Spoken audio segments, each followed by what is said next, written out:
Good morning, everyone. I'm your speaker. I'm Beth Anz, and today we're going to talk about our General Assembly, what's happening at GA. So as I said earlier, our General Assembly is the yearly meeting of all the Unitarian Universalist congregations where we come together and we do the business of the Unitarian Universalist Association. And there's a lot going on this year, so we're going to talk about it. We're going to get into it, and at the end, if you have questions and want to see stuff a little further in depth, we'll do that as well. General Assembly offers so many ways to deepen our experience of Unitarian Universalism, whether through connection with each other and our wider community in worship, discussion and decision-making about business items up for a vote, or engagement with leaders and speakers in worship. And we're going to talk a little more about all of that today. Let me see, we got that. So first of all, as I said, the Annual General Assembly is where Unitarian Universalists control the business of the association. We explore the theological underpinnings of the faith and create and build relationships. It includes inspirational worship services, informative workshops, lectures, and social events. And most notably, this year's GA will include a final vote on the proposed changes to Article 2. This is the section of the UUA bylaws that includes our principles, our purposes, and our sources. So we'll talk a little bit more about that in a minute, but that is when someone asks you what is Unitarian Universalism, the first thing they usually do is say, here's our 7 principles and 6 sources. Like, it's one of our foundational things, so that's what we're talking about today. The theme for General Assembly 2024 is Love Unites, Stories Ignite. In a world filled with division and challenges, the theme for this year's General Assembly is a powerful reminder of the core principles that unite us as Unitarian Universalists.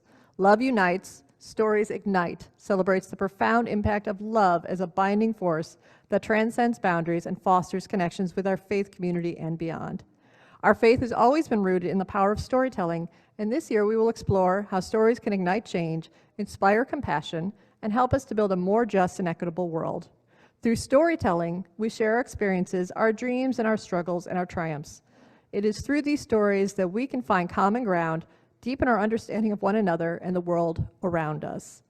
This is the 63rd Annual General Assembly, and it will take place virtually through Thursday the 20th to Sunday the 23rd.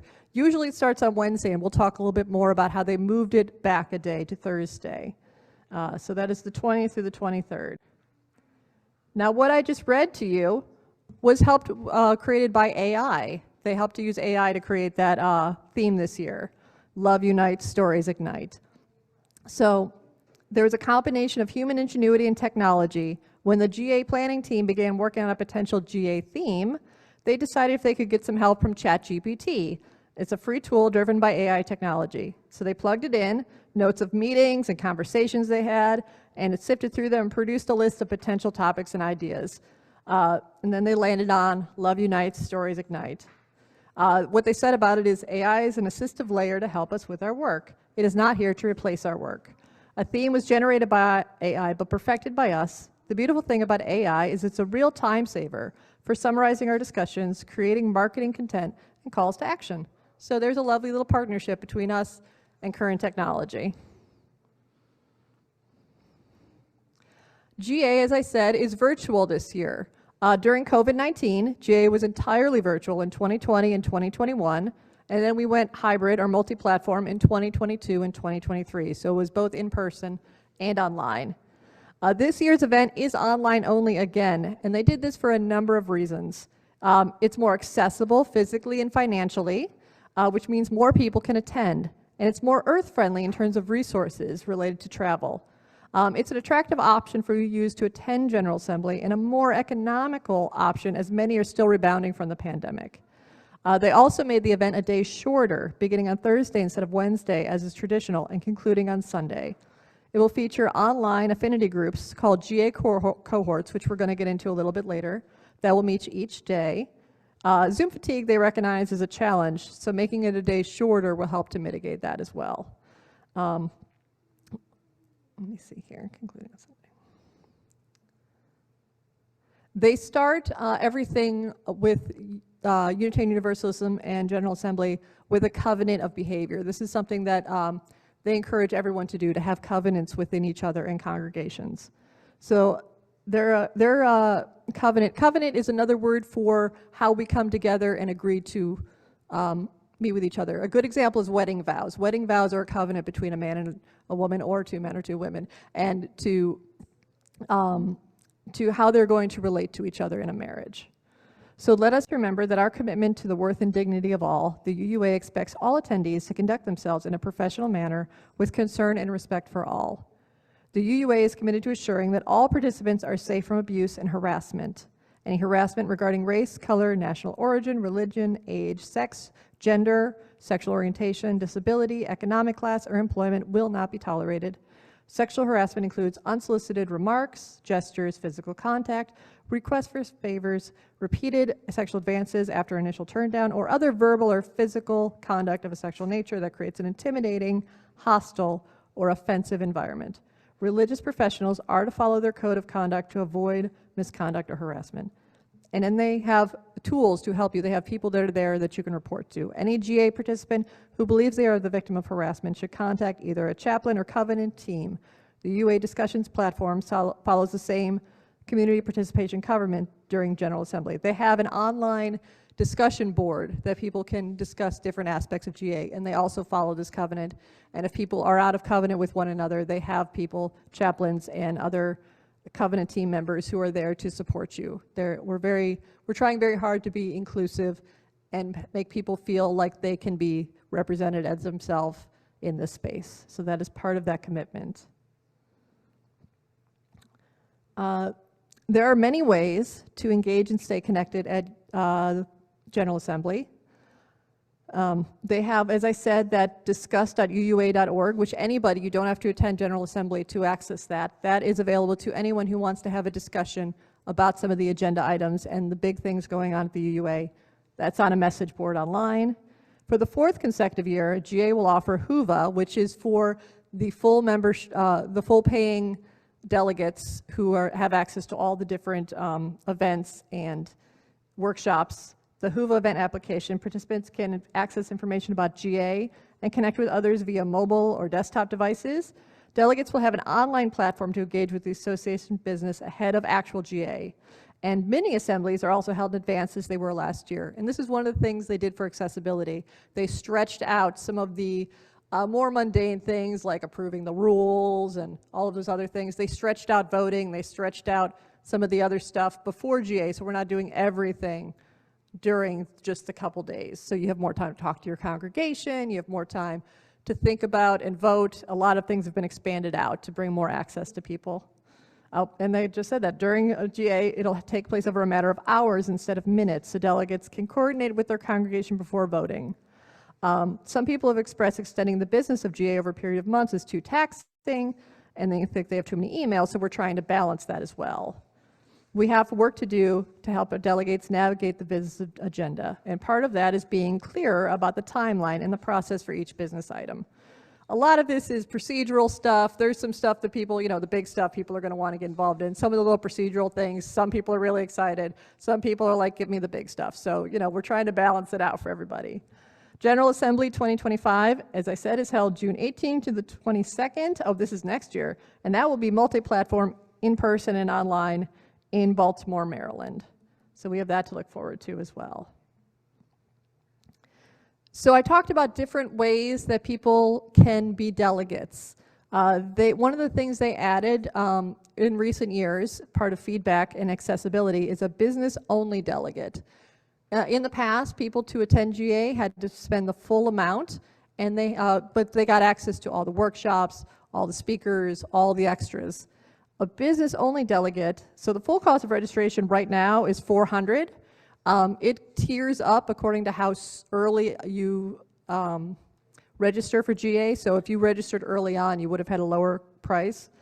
But full registration includes access to the GA app as well as on-demand programming, live webinars, and live-streamed events. And you can still register if you want to. The cost is $400 at this time.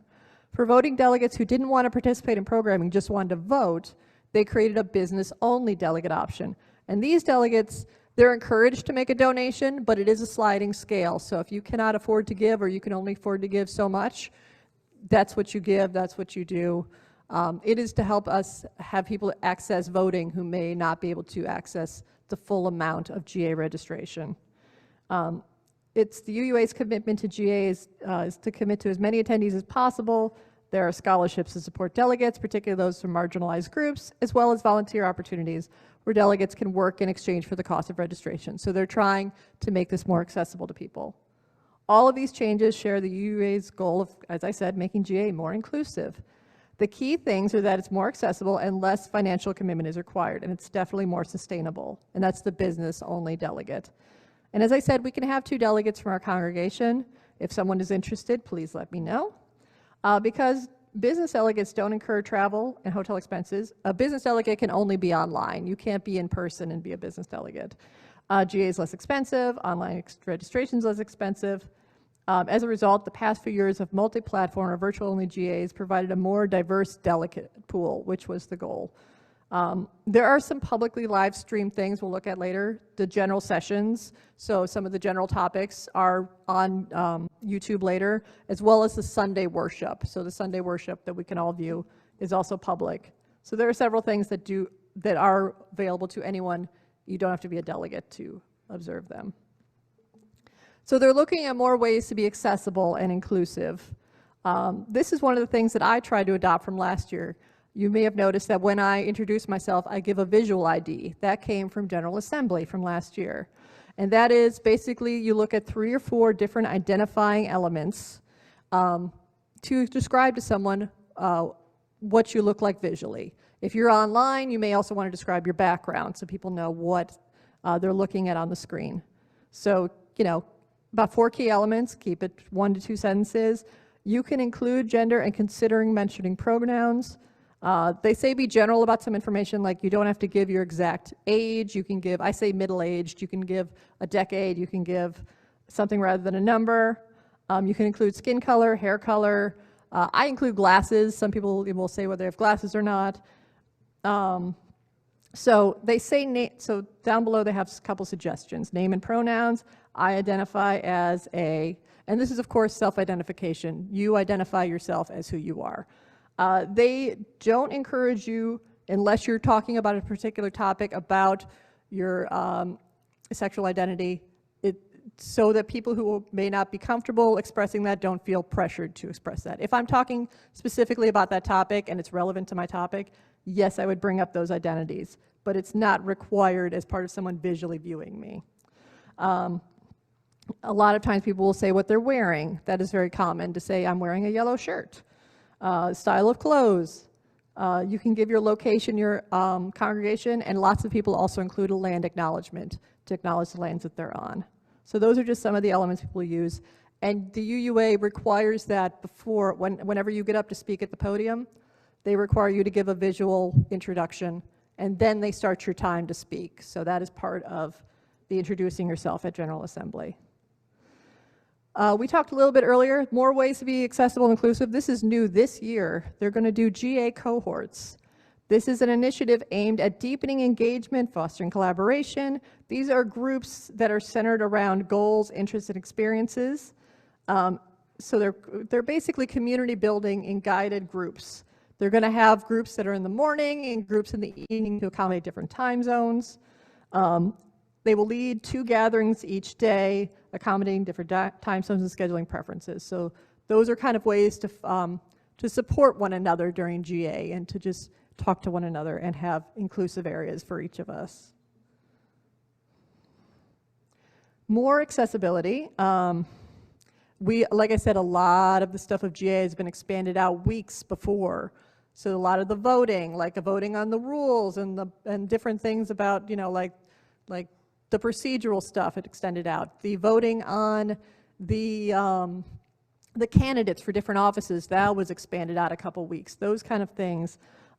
They have mini assemblies for some of the minor things, some of the addendums and things, sort of stuff to be presented. So not everything is done in an overwhelming space all at once, and you have time to talk to your congregation. And again, they also did voting over hours and not seconds. They used to do everybody raise a card and vote.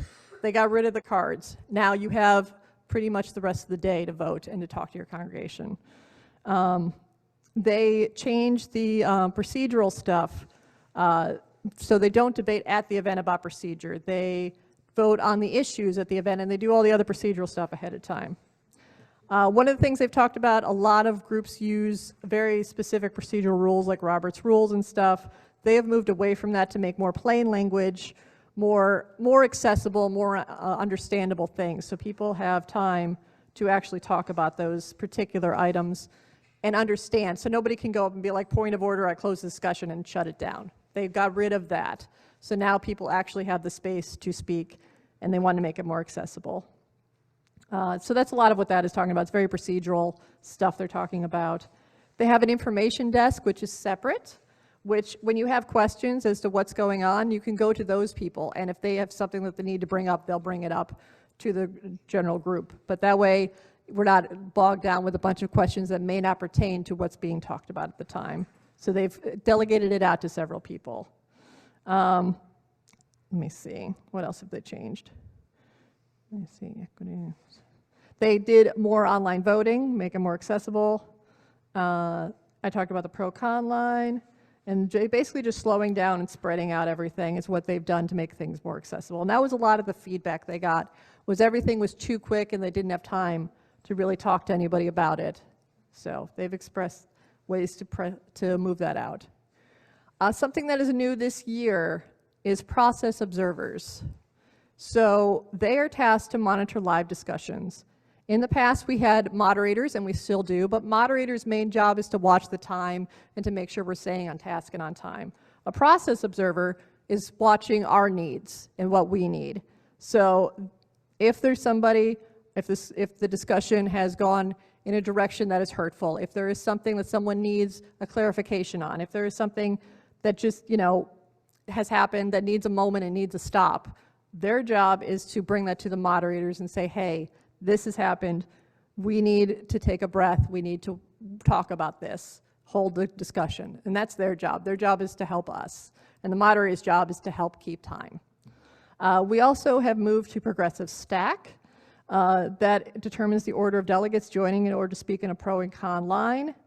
It's a technique used to give marginalized groups a greater chance to speak. At least the first 2 speaking spots will be reserved for delegates who identify as Black, Indigenous, people of color, disabled, fat, transgender, or non-binary delegates.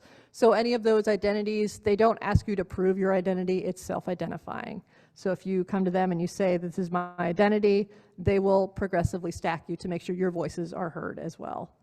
And they said that you must notify a speaker when you want to speak if you identify with one of these identifiers to be moved into progressive stack. So let's talk about the actual business of what's happening today. So one of the things they have is a business resolution. This is like a long-term thing that the board looks at and will directly be a focus of the UUA. So a business resolution directly involves the administration and structure of the association. Any resolution submitted, which taken as a whole, has its purpose of making a statement of social concern or principle, shall be a study action item. So this year, the study action item, embracing transgender, non-binary, and intersex people as a fundamental expression of Unitarian Universalist religious values, is on the final agenda for this year's Unitarian Universalist Association's General Assembly. So this is one of the areas that the UUA has identified that they want to focus on. So we're going to vote on that this year. This is one of the voting items. This basically sets the commitments of the organization. This would be the first one ever adopted in support of transgender equity. Though other supports, there are other things that have been released in support of it. This is the first one showing an action item to focus on it. So the resolution urges UU congregations to honor, defend, and celebrate the spectrum of gender identity and to affirm that commitment through actions. This is one of those that isn't really controversial. I'm sure it will pass and it will be something that we will focus on during this year. And this was a little confusing to me, a business item, and then there's an action of immediate witness. So a business item, like I said, is a big structural thing that we're going to focus on. An action of immediate witness, which any congregation can bring up and for a vote with a certain number that says on here. That is something that's more timely, something that's more personal. Like you can see the 3 that are up for vote this year is World on Fire, Humanitarian Aid, and the Climate Change. solidarity with Palestinians, and centering love amidst the ongoing impact of COVID-19. So those are the three that made it to this level of action of immediate witness. They will vote on these. These are concerns that we'll focus on this year as a priority of an immediate need. These are the criteria. It must pertain to a current issue that requires immediate action. It calls on UUA member congregations and groups to take specific, meaningful action. It must present an opportunity for members to build partnerships and to act in solidarity with marginalized groups beyond and within the association, be grounded in UU theology and practice, and be crafted in an anti-oppressive and inclusive language that is conducive to justice. So it's something more of a media topic to the world. And those will be voted on as well. That's part of the voting of delegates. And now the thing y'all came for, the big one, Article 2. So this is mostly what people are coming to see and talk about this year at GA. This is the hot button issue. Let me just clarify what Article 2 is for the room. When you hear the 7 principles and the 6 sources, you know, the inherent worth and dignity of every people, that thing that we all read, that is Article 2. It is actually in our bylaws, which is unique to Unitarian Universalists. It is something that we have in our founding documents. It has changed many times over the years. It is part of its charge to it is to be reviewed every 15 years, and then any changes made that are relevant to it. And we haven't done it since '85 in a large capacity, so it is past due. The board was charged in 2020 to, I think it's 2020, to do it, and I'm going to show the charge. Oh, I do have the charge on there. So in 2020, the Article 2 Study Commission charged the board to look at Article 2 and to center love, incorporate commitments to anti-racism, anti-oppression, and multiculturalism as love in action, to look at the entire article, not just the principles, not just the sources. It goes in, there's a bunch of different sections in it, and we'll talk about this at the end of it if you want to talk a little bit more about it. And consider and propose any changes. So they invited them to be expansive, to be creative. Now, we have been talking about this for about, well, since 2020, and it has come up at GA last year and this year. Last year, it had to receive, I believe it was 2/3 vote to continue the process. So we vote for it 2 years in a row. Since we did that approval last year, 4 amendments have qualified for a vote. So 4 changes, and those will be incorporated if they receive 3/4 of the vote. The final vote on Article 2 requires a 2/3 vote for approval. So 2/3 last year, amendments are voted on, and then 2/3 vote again this year. And that's when it would go into effect. And we'll talk a little bit more here about what exactly I'm talking about. This is, I found this really interesting. This was in my UUA newsletter. These are 2 advertisements people took out. One is obviously from a pro changes to Article 2, and one is actually from a con changes to Article 2. You can see the different advertisements and what they're saying about it. So as you can see, this is a hot button topic. It is something people are very passionate about. It's something people find very foundational and fundamental to Unitarian Universalism. So let's talk a little bit more about what this lovely little flower is and what this Article 2 is. Let me see if I got here. The easiest way I know to talk about it is with children's songs. So this is JETPIG. JETPIG has been used in a couple different congregations to help us remember, let me see, justice, equity, transformation, pluralism, interdependence, and generosity. JETPIG. So let's hear a little song about JETPIG. And that's UUA president holding JETPIG over there. And I thought it was really cute. So here's a little song about JETPIG to help us learn what the changes to Article 2 are being proposed. What makes you a true UU? Love at the core of what you do. We commit to work as a team to make our values more than a dream. JETPIG helps us keep in mind 6 values that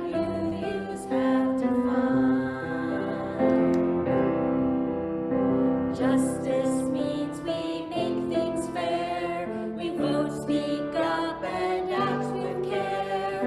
Equity is when everyone gets what they need for work and fun. Transformation means we change, and we can still grow at every age.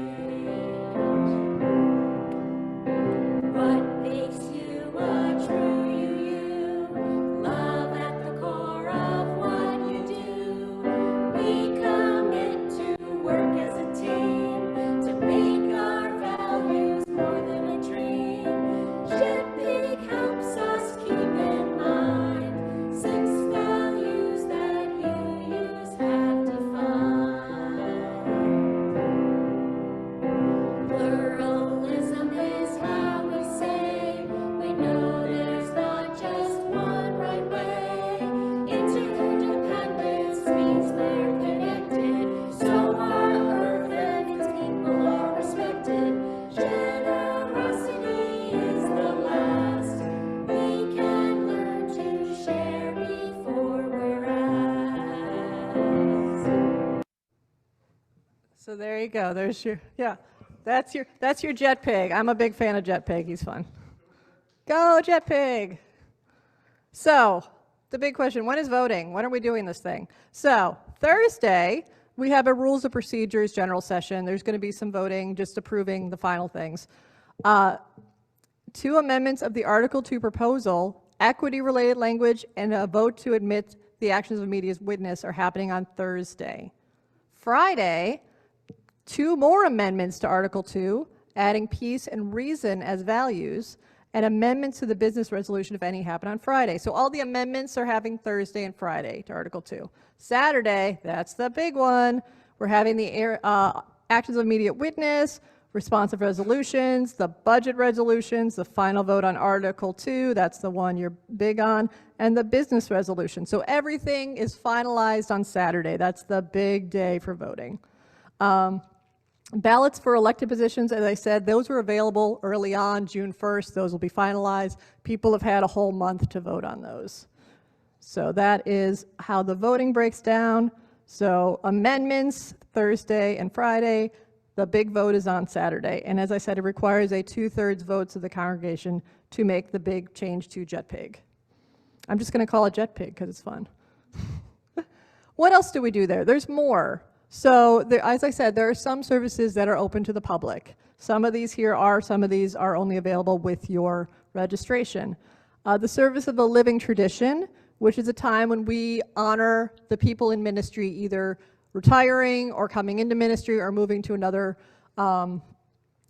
position of ministry. As they move through their ministry journey, we are honoring the living tradition of our ministry throughout the years. The Synergy Bridging Worship is always very popular. That is the children who are moving to a new phase of life after they've graduated high school. They are invited to bridge with us in that ceremony. The Where Lecture, that is usually only available to people who purchase a GA ticket. Sometimes they make it available later down the road, sometimes they don't, it depends. Julia Watts-Bessler is going to be speaking. And then we have our Sunday service that is available to us to view. That is the Sunday service of the whole UU organization together. So all of those things are available to us as well. And I know we've covered a lot, so I invite anyone who has any questions now. If you want to wait till after, we can go through some stuff and look at the different things about Article 2, about GA, about how to access GA, and we'll talk all about it. So do we have any quick questions? If not, we can have a broader discussion at the end if you would like. Yes? Was asked if it was just for delegates. Some of these things are just for delegates. Some of these are accessible to you as well if you're not a delegate. As a business delegate, you can become a delegate as a business delegate, and it is a sliding scale, so you don't have to pay the large fee. But some of the like I said, the services, some of the discussions are available online and can be viewed online, but you just can't vote if you're not a delegate. So some of the business you can view as a person, whether you are a delegate or not. Workshops. Workshops are only available to anyone who registered. You can register for GA and not be a delegate. So you could do the full registration and not be a delegate, so you don't have to vote. You would just get all the workshops. You would just get all of the lectures and all of those things that are available for the paid admission. So not everybody who goes, that's a good question, not everyone who goes to GA is a delegate.